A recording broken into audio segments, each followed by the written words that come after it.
Welcome to StormWatch Today. From your weather department, I'm ImpactWeather meteorologist Dave Gorham. Thanks for being with us on this Thursday. Now, we're still looking at the Pacific Northwest. Very strong low pressure out there, rain and snow. The lake effect across the Great Lakes, not really an issue today. It'll be more of an issue tomorrow and then again on Saturday. The wind, as we move into the weekend and early next week, the entire western half of the country dominated by some very strong winds and fog. Looking like we're picking up a sea fog situation on the upper Texas coast here Friday and Saturday. Not really much of an issue today, but high pressure dominating the plains, the Great Lakes, looking for that lake effect, the westerly and southwesterly winds depositing the snow on the easterly and northeasterly shores of the Great Lakes. Look at the pressure gradient through here. Very strong winds, some areas gusting as high as 70, 80, maybe 90 miles per hour from the Rockies all the way up into Wyoming and Montana. But there's our low on the Pacific Northwest coast. An inch of snow, additional snow in Seattle. They have a shortage of snow plows, I heard on the radio today. They just don't see the snow. More of a rain event that we're all familiar with. And from Northern California,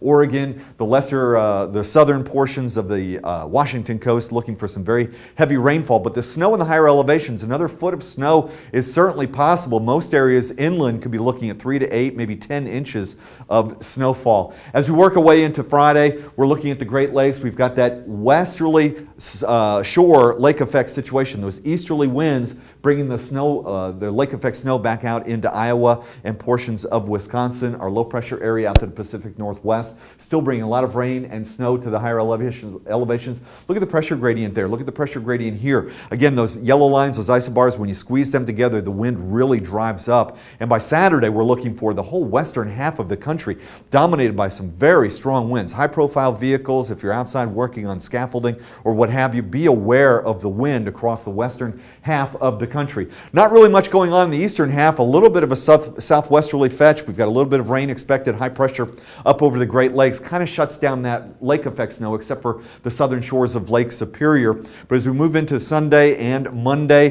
this low pressure area really bringing that lake effect up into the area. We've got that counterclockwise flow around that surface low pressure area, and so with that comes the possibility of lake effect on the eastern shores of the Great Lakes. Still maybe another foot of snow in the higher elevations of the Bitterroots, the Sawtooths, and the Northern Rockies. But as I mentioned, maybe as much as a foot in the higher elevations, an inch of rain along the coast, Seattle, another inch of snow. It continues tomorrow. Again, the higher elevations looking at perhaps another foot of snow, and the Great Lakes region, we're looking at maybe 4 to 8 inches of snow through this region. And the Pacific Northwest snow continues as we work our way into Saturday. But that's all I have for you today. I'm ImpactWeather meteorologist Dave Gorham. I'll see you back here tomorrow.